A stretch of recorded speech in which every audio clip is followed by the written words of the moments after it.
আসসালামু আলাইকুম ওয়া রাহমাতুল্লাহ। বাংলাদেশের রাজনীতিতে একটা আলোচনা আসছে, সেটা হচ্ছে নির্বাচনের পরে রাষ্ট্র ক্ষমতায় কে আসবে? অবশ্যই বাংলাদেশ জাতীয়তাবাদী দল, নয়তো বাংলাদেশ জামাত ইসলামী। এখন আমাদের ইতিহাস কি বলে যে বাংলাদেশ জাতীয়তাবাদী দলের যে শীর্ষ নেতৃত্ব তিনি যদি প্রধানমন্ত্রী হন কি হবে? অথবা বাংলাদেশ জামাত ইসলামীর যেই আমির দেওয়ান শফিকুর রহমান যদি প্রধানমন্ত্রী হন তখন কি হবে? এখন প্রধানমন্ত্রী হিসেবে নেতৃত্ব দেওয়ার ক্যাপাসিটি কার কেমন আছে, যোগ্যতা কেমন আছে? দেশের মানুষের জন্য সাম্যতা, মানবিক মর্যাদা, ন্যায় বিচার কে নিশ্চিত করতে পারবে? কার ইতিহাস আমাদেরকে কি বলে? সেটার উপর বেস করে আমাদের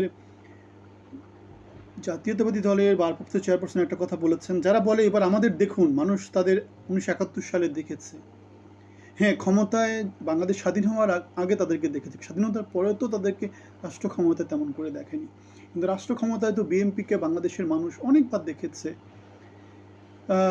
এখন সামনে বাংলাদেশ জাতীয়তাবাদী দল বাংলাদেশের জন্য কি পরিবর্তন নিয়ে আসতে পারে, এটা ভোটের মাঠে কিন্তু বড় একটা প্রশ্ন হিসেবে দেখা দিবে। এখন আমাদের ডক্টর মোহাম্মদ ইউনূস বাংলাদেশকে নেতৃত্ব দিচ্ছে, তার অধীনে অনেকগুলো পিএইচডি কিন্তু বাংলাদেশকে মন্ত্রী পরিষদে আছে, প্রফেসর অনেকেই আছে। এখন বিএনপি যদি বাংলাদেশের নেতৃত্বে আসে, রাষ্ট্র ক্ষমতায় আসে, তাদের মন্ত্রী পরিষদে কারা থাকবে, তাদের প্রধানমন্ত্রী কী হবে, তাদের সংসদ নেতা কী হবে, তাদের দলীয় নেতৃত্ব কাদের হাতে থাকবে? সেটা কি গণতান্ত্রিক প্রক্রিয়াতে নির্বাচিত জনপ্রতিনিধিদের ভিতর থেকে অথবা দলের মধ্যে গণতান্ত্রিক চর্চার মাধ্যমে কাউকে নিয়ে আসা হবে, নাকি যেভাবে আছে যেভাবে চলছে সেভাবেই চলবে, অগণতান্ত্রিক প্রক্রিয়া, পরিবারতান্ত্রিক যে ব্যাপার স্যাপার সেটা? পরিবারতন্ত্র মানেই এক ধরনের রাজতন্ত্র। কারণ হচ্ছে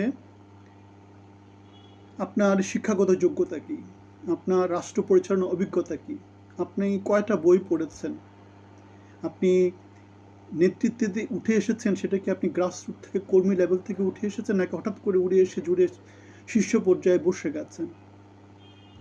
গণতান্ত্রিক প্রক্রিয়াতে দলের যে প্র্যাকটিসগুলো আছে, যেমন এই যে মির্জা ফখরুল ইসলাম আলমগীর, তিনি নিচে থেকে আসছেন, অথবা আমির খসরু নিচে থেকে উঠে আসছেন, অথবা এই যে আমরা যাদেরকে দেখি রুমিন, ফারহানা, তারানা যারা আছে, তারা কর্মী থেকে ধীরে ধীরে উপরের দিকে উঠে আসছে। অথবা এই যে আমাদের এলাকায় যিনি হাবিবুর নবী খান সোহেল, তিনি নিচে থেকে উপরের দিকে উঠে আসছেন, ছাত্র রাজনীতি করে করে উপরের দিকে উঠে আসছেন।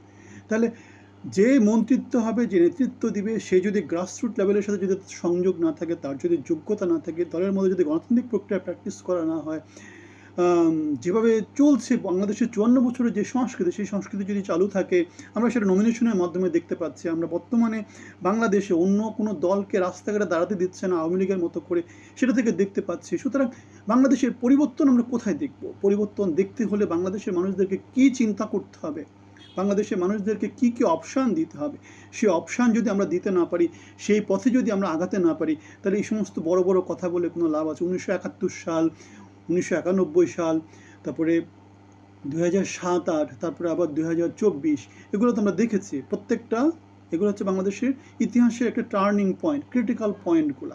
ক্রিটিক্যাল পয়েন্টগুলোতে কার কী ভূমিকা ছিল, কে কী করেছে, সেগুলো তো বাংলাদেশের জনমানুষ জানে। এখন পরিবর্তন হতে হলে এই যে ক্রিটিক্যাল পয়েন্টগুলোতে বাংলাদেশ যেভাবে বিহেভ করেছে সেভাবে বিহেভ করতে পারবে না, উচিত না। বাংলাদেশের এখন তরুণ ভোটারের সংখ্যা সবচেয়ে বেশি, তরুণ জনগোষ্ঠী বাংলাদেশের মেজরিটি। তরুণরা পচে যায়নি এখনো, তরুণরা জাতির আশা ভরসা।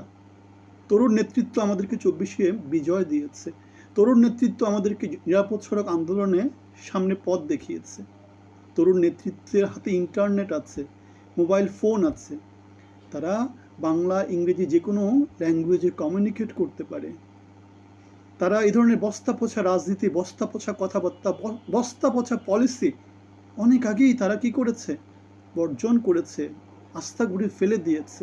এখন নেতৃত্বের মধ্যে যদি ওই পরিবর্তনটা না আসে, তাদেরকেও কি করবে বাংলাদেশের তরুণ জনগোষ্ঠী, ভোটাররা কি করবে, আস্থা ঘুরে ফেলে দিবে। আপনারা কি মনে করেন? আমরা যে কথাটা বললাম তার সাথে আপনারা অ্যাগ্রি করেন নাকি ডিসঅ্যাগ্রি করেন? মন্তব্যতে জানাবেন। আপনাদের সবার জন্য শুভকামনা। বাংলাদেশ এগিয়ে যাক, সেই সাথে আমরাও এগিয়ে যাই, সবাই মিলে একসাথে। যার যার জন্য, সবার জন্য, সবাই সবার জন্য দোয়া করবেন, ভালো থাকবেন। সবার জন্য শুভকামনা। আসসালামু আলাইকুম।